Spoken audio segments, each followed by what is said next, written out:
mä oon Eleonora. Tässä videossa me kerrotaan teille meidän mielipiteet Tuulista.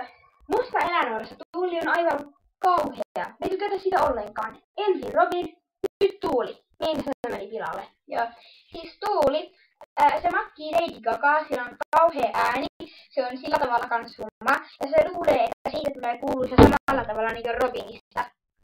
Niinpä, että ei YouTuben kautta kaikki tule kuuluisaksi, oikeasti. Niin, se pitää, koska se teki yhden laulun ja teki coverin Someone Like Yousta, niin nyt sillä on joku Tuuli virallinen.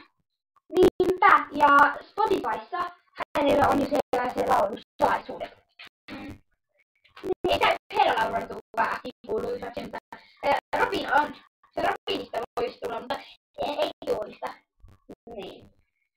Robinilla on jo aika monta tilaa ja Tuulessa ja että hänellä on aika paljon faneja. Mutta siis Tuuli, hän ei vaan osaa sitä kuuluisuutta. Niin. No, meidän kannattaa sitten lopettaa, että sitä vaan sanottiin, että se yrittää olla tämmönen niinkö liiva vähän niinkö tosi kuuluisa tällä lailla. Muistakaa sitten subscribe